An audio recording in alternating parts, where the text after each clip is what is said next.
This story is pretty detailed, so I am going to get right into it. I am only going to share the relevant details though. Right now, I am 22 years old, and I freshly graduated from college. Since I was maybe 3 or 4 years old, my family has lived in a beautiful 3-story home in a relatively nice area. If you are picturing the quintessential suburban neighborhood with manicured lawns and quiet streets, you have got the exact right idea. As for the layout of our house, there are only a few things you really need to know to understand what happened. My bedroom, which is located on the second floor, has a window that faces directly out toward the street, and the only window in my dad's home office, which is all the way up on the third floor, also faces the street. That is it. The reason I am telling you this is because after the events of last week, I am now 100% convinced that something incredibly sinister is happening to my family for some inexplicable reason. It is something I cannot even begin to fully conceive of, and if I am connecting the dots correctly, which I am pretty sure I am, this has been going on for years. This first relevant thing happened so long ago that I do not even remember exactly how old I was at the time. I was young enough to still be in middle school, so it had to have been at least 10 years ago. It was either a Saturday or a Sunday, since I did not have any school that day, and as I was walking downstairs to the kitchen to get some breakfast, I overheard my parents talking. They were speaking in hushed tones in the kitchen. I did not catch much of the conversation, but I was able to hear my dad talking about how something had happened again. He said it must have been at least a little concerning, judging by the serious tone he was using. My parents did not tell me what was going on when I directly asked them about it. In fact, they did not tell me directly for over a year afterwards. But I learned the real story just a few days later from my older brother, who had overheard them too. My dad is a busy lawyer, and often works late into the night whenever he is pressured to finish a case, or some paperwork that does not get done at his office during the day. And that is exactly what he was doing, until about 2 in the morning the night before I overheard him talking to my mom about the incident. According to my dad, he was working away at his desk at around midnight when he noticed a Chevy Suburban drive down our street at about 5 miles per hour. That is not an exaggeration. He claims to this day that the car looked like it was crawling down the street, as if someone had taken their foot completely off both the gas and the brake, and was just letting the heavy car idle forward. My dad did not think much of it at first, but then he saw the exact same car drive back down the street, only this time it was going in the opposite direction. And then, even more strangely, the car actually pulled over and parked across the street right in front of our house. My dad did not take his eyes off the car for a good few minutes straight. He was waiting to see whether someone would get out of the car or if it would drive off. But neither of those things happened. The car just sat there in the dark. My dad did not have the time or the patience to devote the rest of his night to watching a parked car, so he went back to his work. He glanced out the window every so often out of curiosity, but nothing changed for hours. He swore that no one ever got out of the car, since he would have noticed any movement under the streetlights out the window if they had. Eventually, he fell asleep at his desk around 2 in the morning without even completing his work. But here is the crazy part. When he woke up around 5:30 in the morning, the car was still parked there in the exact same spot. What happened while he was asleep remains a complete mystery, but my dad said he was so shocked to see the car still sitting there when he woke up that he thought he was dreaming. The car ended up leaving just before sunrise, and even after finishing his work, my dad was so unsettled that he could not go back to sleep. I would eventually learn that this was not the first instance of something similar happening. My dad had seen cars drive back and forth on our street late at night before, but this was definitely the strangest. No one in the family really thought anything of it, for several years though. We assumed it was most likely just someone sleeping in a very coincidental spot. And at the very worst, it was someone driving around random nice neighborhoods and casing houses for a potential robbery. Fast forward a few years. I am 15 now, a sophomore in high school. I remember the second occurrence much more distinctly, partly because it was more recent, and partly because it actually happened directly to me. I was up late making music beats in my room. which was something I did quite often during that time in my life. Like I said earlier, my room has a window that faces the street, which I can always see out of since my desk is set up right in front of it.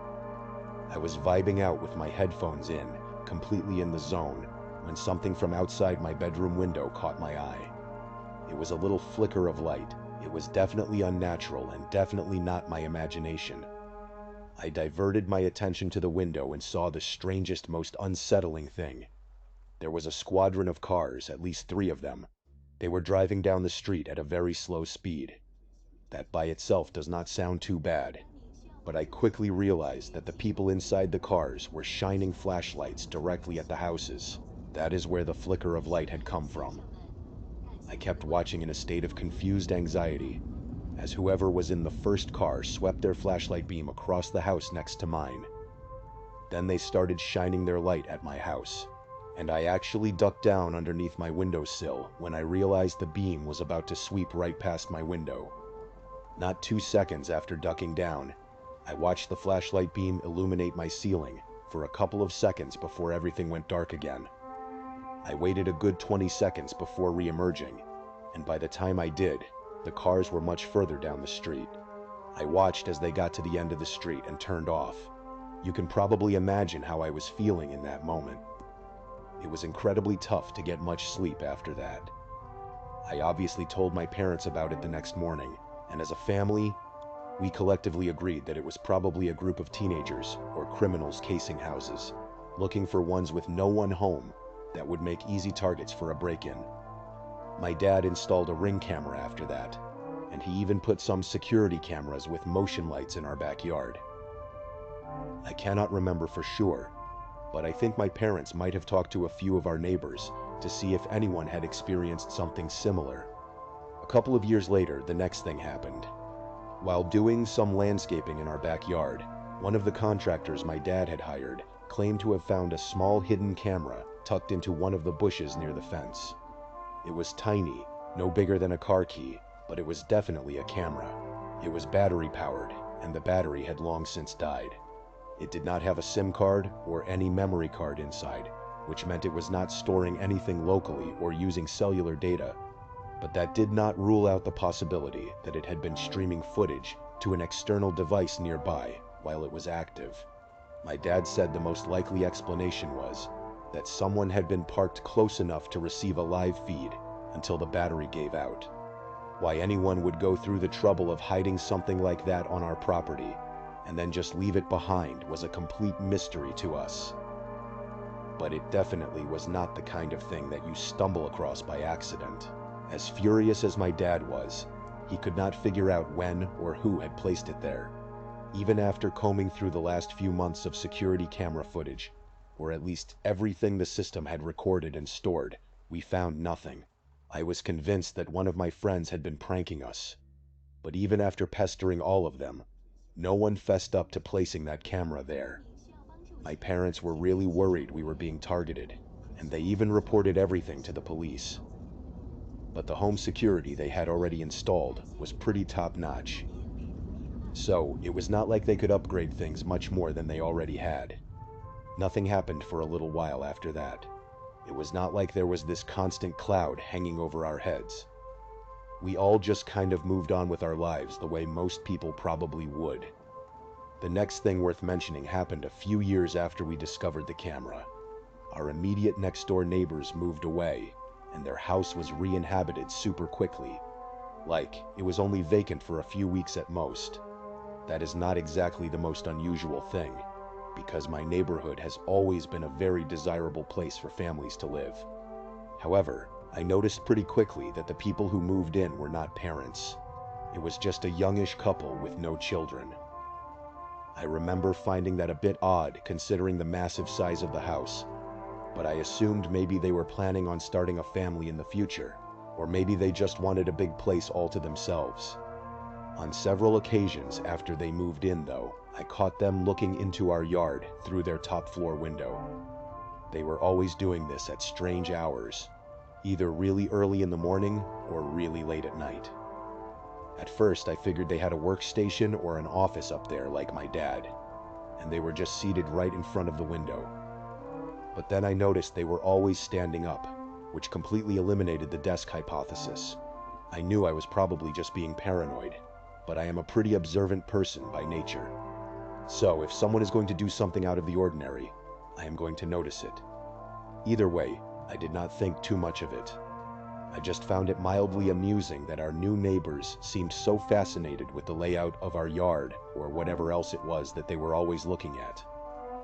One night, while walking my dog down the street, I could not help but notice my neighbors in their kitchen through their big bay window. They were sitting at a table, and for the very first time since they had moved in, there was a third person sitting with them. The guy had really distinctive features. He was fully bald, extremely muscular, and had the thickest eyebrows I had ever seen in my life. The three of them, he and the couple, were just sitting and talking at the table. It seemed like nothing unusual, but as if they noticed me looking at them, the woman swiftly walked over to the window and pulled the heavy curtains over it. She did not actually look out the window at me. None of them did, but I could not shake the feeling that she shut the curtains, because somehow she knew I was watching them. Either way, I did not forget about the man that had been with them. His face was just so incredibly distinctive. I do not really know what else to say about it. Okay, so now that you have made it this far, you are probably thinking that I am some kind of paranoid person. I mean, that is what I would be thinking too, if I were in your shoes. But I would never in a million years be sharing this story if what happened next did not happen. Like I said in the beginning, this happened last week. So, about another few years after the last thing I talked about, a few weeks ago, my family took a vacation to Paris. My older brother had been dating his girlfriend for years, and everyone was pretty much expecting him to propose while we were there because we were going with her family too. A few days into the trip, we were hanging out at this random bar. Everyone was there, including me, my parents, my brother, his girlfriend, and her parents. We were sitting in a large booth, enjoying a few drinks and having some really good conversation. I was maybe halfway through my drink, zoning out of the conversation for a second, when I happened to glance across the room. There was this guy sitting completely alone in a booth, just casually sipping his drink and looking around the room. Something about him seemed instantly familiar, but I could not immediately place where I had seen him before. But then, like a light switch had been turned on in my brain, I realized it was that exact same man who I had seen at my neighbor's kitchen table years ago. There was absolutely no way. I did not want to believe it. What were the chances that this random guy from my neighborhood would be in the exact same bar as my family in a foreign country, no less? I tried to convince myself it was just a crazy coincidence, but the more I stared, the more certain I became that it was indeed him. Then, he caught me looking at him. We locked eyes for what felt like forever, but was probably only a few seconds. He knew I knew, and he knew that I knew. I could literally feel it. Then, without even finishing his drink or paying his bill, he got up and walked out of sight. I immediately excused myself from the table and tried to follow him outside, but I could not figure out where he had gone. He was just gone. I ended up just sitting back down at the table, trying to suppress the nasty, sinking feeling I had in my stomach. Telling myself that the guy just happened to be on vacation at the same time we were was the only way I could continue my night with my sanity intact. A few days later, we were doing some typical touristy stuff. It was broad daylight, and we were just walking around the city when I saw him again. That same guy. I cannot understate how shocking it was. If the first instance had just been a coincidence, this completely shattered that theory. He was standing maybe 50 feet away from us, snapping pictures with a professional-looking camera. I could not tell for sure, but it kind of seemed like the camera was pointed directly in our direction, even though there was a famous monument right behind us. I watched as he then turned a corner and disappeared out of sight. I finally told my parents about what was going on. I gave them every little detail and assured them I was not going crazy. My parents actually believed me, my dad especially, and he even suggested cutting the trip short so we could go home. We did not end up doing that, but the rest of the vacation was completely awful. When we finally got home, my dad checked as much security footage as was stored on our system, but he did not find anything unusual. I really do not know what to make of all of this. I do not know what these people want from us or who they even are, but now I am convinced they have been watching us for over a decade, which sounds completely insane. And I only have reason to believe things are going to escalate from here. Now, the second story I want to share with you takes place in a completely different, yet equally terrifying setting. This occurred about a year ago. I live very close to the entrance of the Angel National Forest, a massive wilderness area with rugged mountains, deep canyons, and miles of dense hiking trails. I have been hiking these trails since I was a teenager, and I know them like the back of my hand. I am incredibly comfortable out there, even at night. The night this all went down, I had received some really bad news over the phone earlier in the day. It was the kind of news that makes you feel like you just need to get out of the house and clear your head. Some people drink when they are upset. Some people call a friend. I go for a hike. It was around 8 o'clock in the evening when I set out. I was not planning anything too ambitious. I just wanted to clear my head, maybe tire myself out enough so that I could actually sleep when I got back home. Night hikes are not unusual for me, especially on trails I know incredibly well. There is something about being out there in the dark that usually feels deeply peaceful and meditative. The fog that night was something else, though. I had checked the weather before leaving, but conditions at elevation are always a gamble. By the time I was a little ways into the trail, visibility had dropped to maybe 20 feet. Everything beyond that was just a solid wall of eerie, shifting gray. I tried using my flashlight at first, but the beam just bounced right back at me off the heavy moisture in the air. It actually made things worse, like trying to drive with your high beams on in a snowstorm.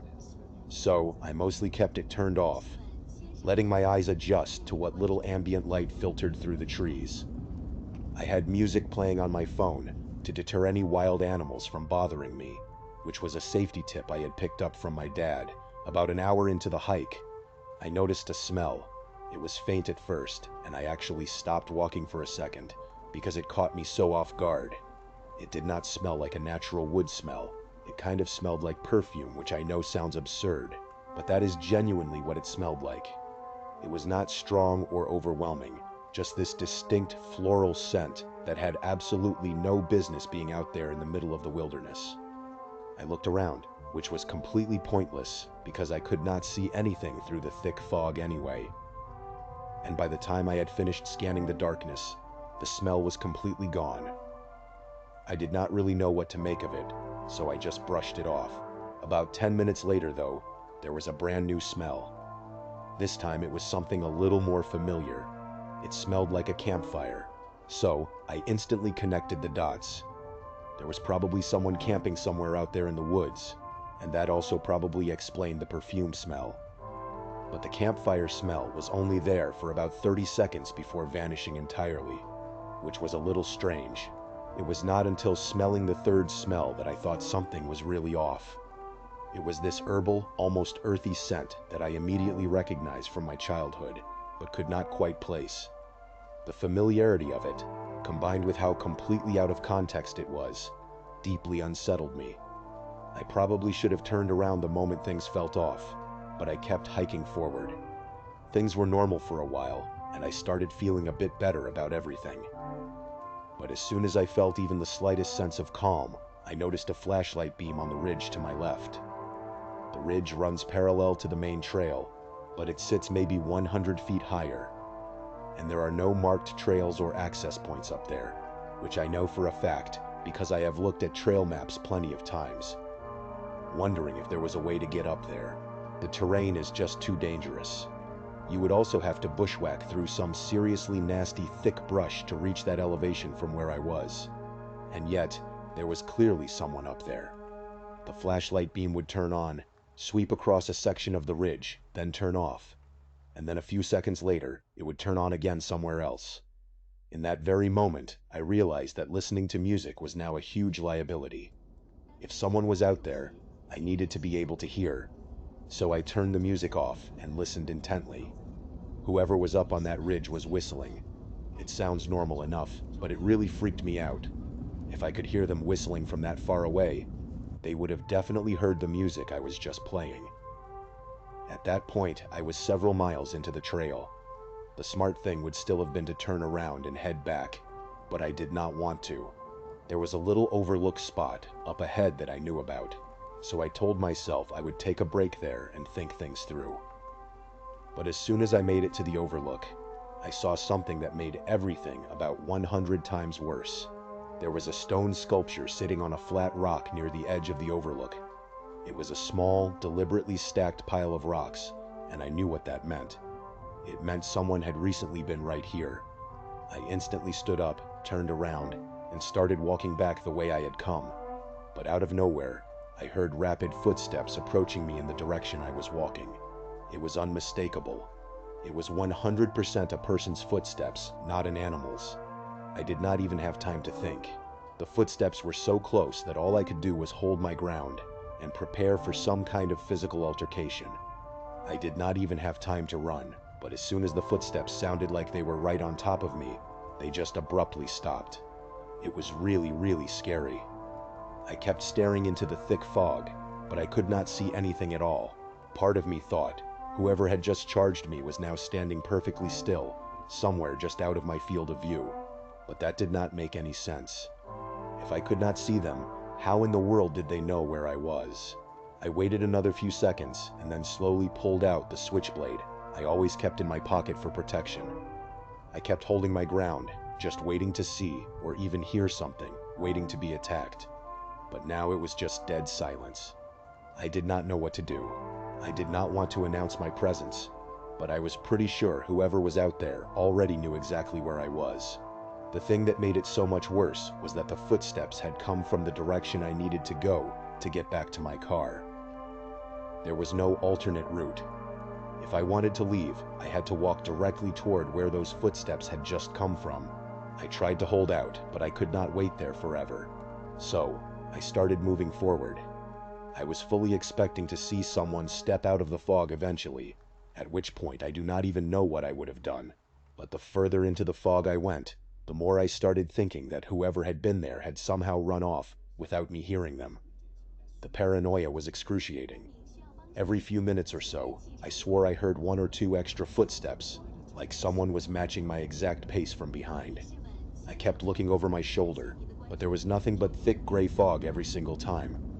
That lasted for about a mile or so. It was genuinely the most tense mile of my entire life. I was being stalked. I was absolutely certain of it. Out of nowhere, something massive crashed through the bushes somewhere behind me. It was so loud that I physically jumped. This time, I could not control myself. I yelled something out as a pure, terrified reaction. I turned around to face the spot where the noise had come from, but again, I could not see anything. At that point, I genuinely felt like I was going to lose my life in that forest. So, I started running. I do not know why it took me so long to finally run, but the moment I started running, I did not stop until I made it all the way back to my car. And the whole time I heard crashing coming from somewhere behind me. I was definitely being chased, but I did not care. I just kept my head down and ran. I still consider it a miracle that I made it back to my car in one piece. I did not hike for months after this experience, and I never got any answers for what happened that night. And finally, this last story happened close to 20 years ago, back when I was 15. My parents were in the midst of a really ugly divorce at the time, and my mom thought it would be a good idea for me to spend a few weeks with my great aunt Lucy in upstate Vermont while they sorted out all of the legal stuff. I was not thrilled about being shipped off to some distant relative I barely knew, but I did not have much of a choice. Aunt Lucy lived in this massive Victorian house that had been converted into apartments sometime in the 1960s.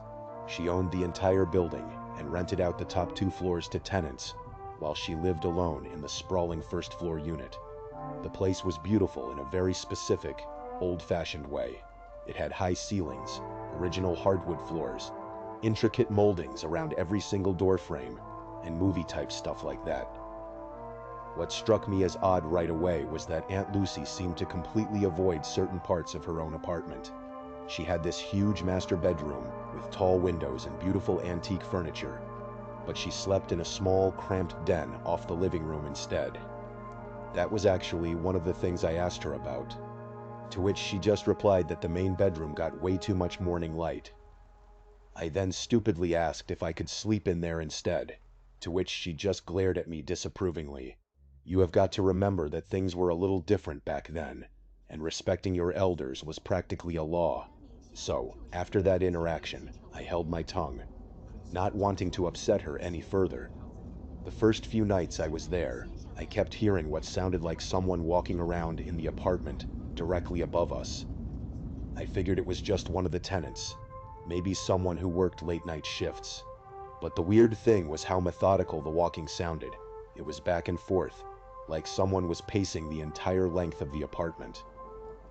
After about a week of this, I could not keep things to myself anymore, and I mentioned it to Aunt Lucy over breakfast.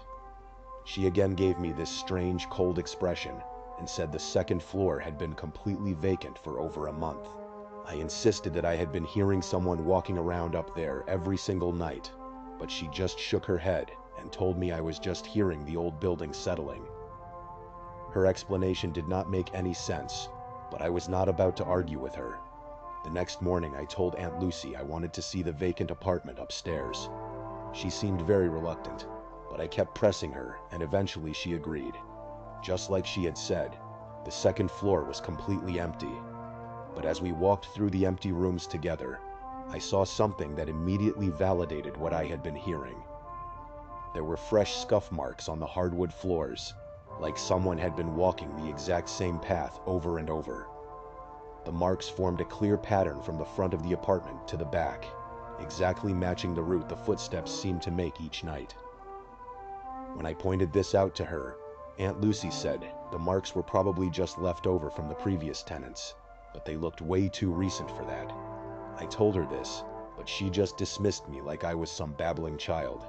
That evening, she suggested we watch a movie together, which was something we had never done before. As it got later in the night, the footsteps from upstairs started up again. I looked at Aunt Lucy, fully expecting her to finally acknowledge what we were both hearing. But instead, she just turned the TV volume up and pretended like nothing was happening. I was completely stunned. My first thought was that Aunt Lucy knew exactly what was going on and just did not want to tell me. The next day, I called my mom and mentioned the situation to her, and you know what is crazy? Even my mom seemed to know what was going on. She told me not to bring up the footsteps with Aunt Lucy anymore, and that it was a sensitive topic. One night near the end of my visit, I woke up around 2 in the morning needing to use the bathroom. As I was walking back to my room, I glanced toward the staircase that led up to the second floor. The door at the bottom of the stairs was slightly ajar, and I could have sworn I saw a faint light moving around up there, like someone was walking with a flashlight. I immediately went back to bed and did not mention it to Aunt Lucy. I just wanted to get the hell out of there. If it had not been for that night the two of us watched a movie together, I would have assumed Aunt Lucy was the one causing the footsteps, but that was impossible since she was sitting right next to me. My mom refused to explain things to me when I got back home, and this actually caused quite a big rift between the two of us for a long time. Years later, I found out through a cousin that Aunt Lucy had sold the building and moved to Florida. According to my cousin, there had been some kind of major incident in the apartment back in the 1990s.